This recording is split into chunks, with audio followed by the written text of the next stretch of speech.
Hello and welcome to Edukemy's YouTube channel, an editorial discussion for 21st May 2022. My name is Harsh Singh, and in this video we shall discuss an editorial from today's Indian Express, a very interesting one which is titled Wealth of States. This editorial discussion is important from the perspective of governance, GS paper 2, and India's economy, GS paper 3. A very interesting editorial speaking about the ways in which a state presents itself and the reformations required in these times. If you like this initiative, share some love through likes, comments, and shares. Let's discuss. One of the Nobel Prize winner economist, James Buchanan, he mentioned very clearly that there are three facets of any country, any state.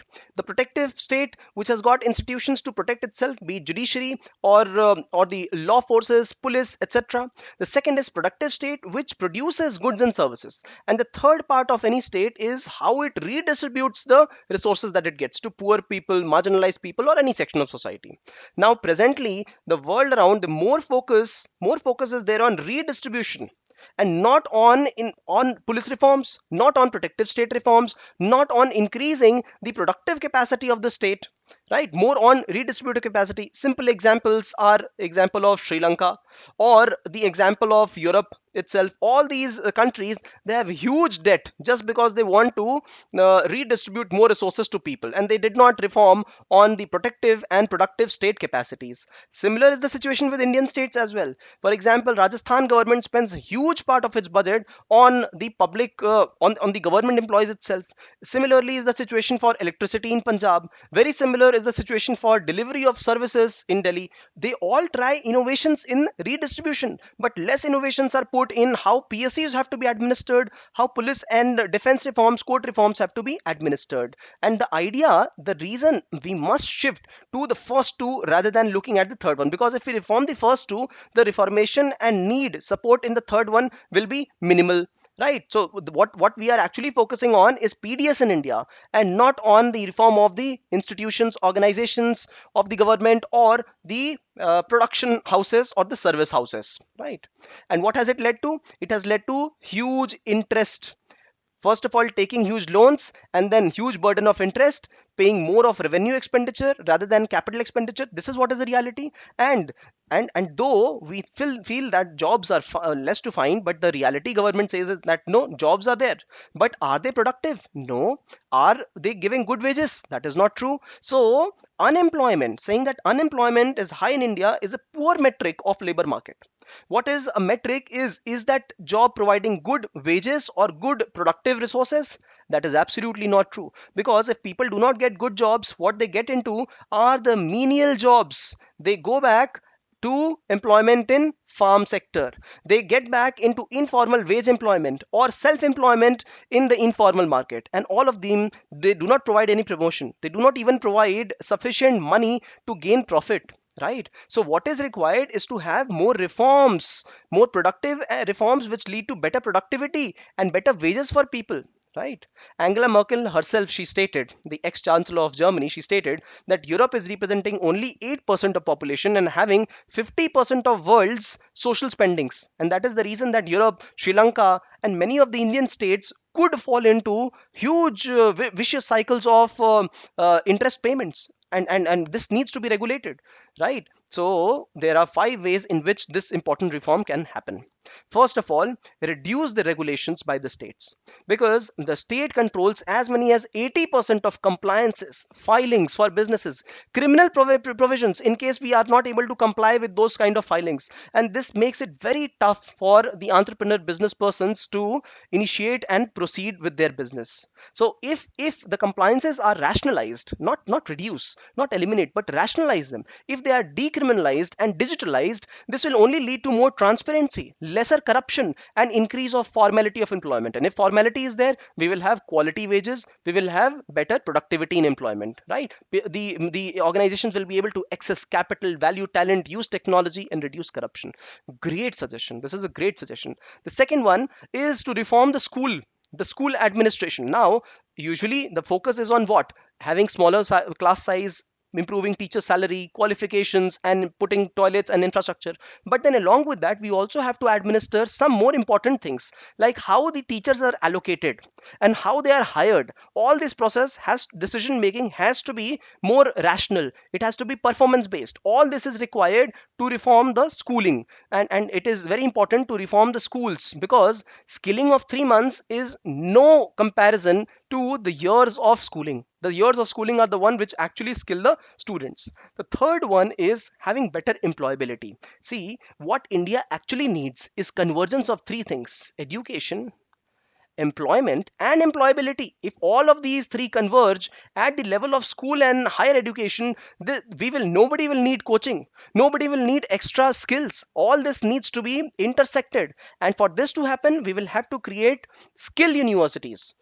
Just that your graduation should be able to provide that kind of stream which is really required in the industry. For example, if there is a computer engineer, how many of them are able to disassemble or assemble all the components of computer?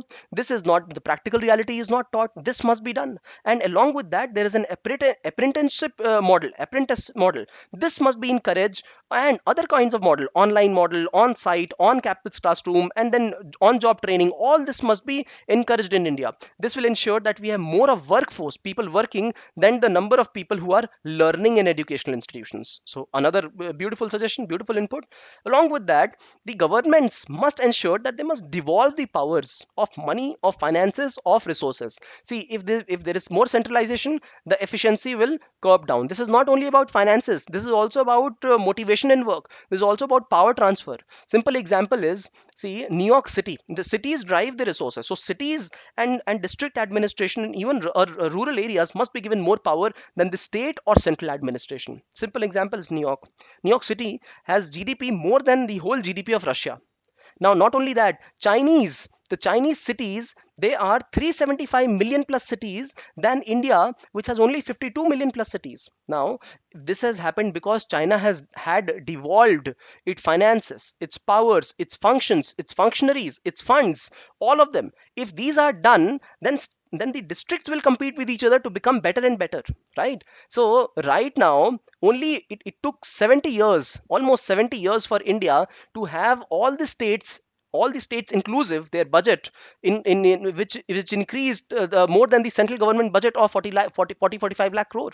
And it took 70 years for the states budget to increase. But this is only lesser devolution. Look at the ground level: 2.5 lakh municipal corporations, municipalities, and panchayats. Their budget is only 3.7 lakh crore. What is the devolution at ground level, at the city level, at district level? It is very poor, very poor. Not even 1/10 of the finances directly administered by the local administration. So if devolution doesn't happen, we will have mega cities. Mega cities means more unsustainability.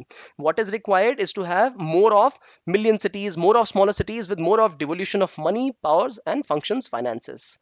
And the last one is having reforms in civil services itself. So what is required is reforms in government schools, health, policing, infrastructure, all of them. If they are not functional, sell these PSUs, no problem. Have more of capital expenditure and less expenditure in civil services compensation. Don't pay for new cars for the administration. Don't pay for excess number of employees in civil services. Start paying for capital expenditure of the people. Have outlays, no lesser outlays and more of outcome based budgeting. Outlays means allotting some finances for a particular resource. For example, building toilets.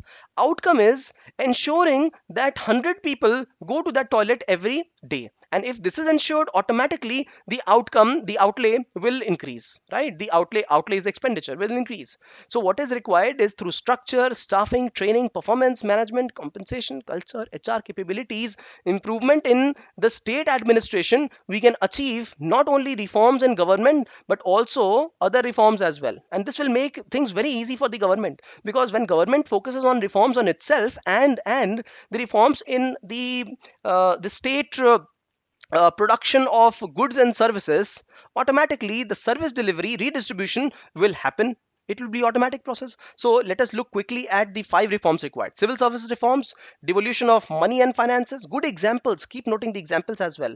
Reduction of regulations, improvement government schools, and better employability in the skill domains, right? Very, very beautiful editorial. Now, a quick question to you all. Mention 5 ways to make India a high performance nation. See, these kind of inputs, the 5 inputs that we have had today, they can be used anywhere in governance and paper 2, anywhere in social issues, and anywhere in GS paper 3. So utilize them well, note them down. It will be a great exercise for you, provided you also exercise your brain right now in answering this question. If you got some questions, put it down again. We'll ensure to get back. And if you got some inputs, put it down in comment section as well.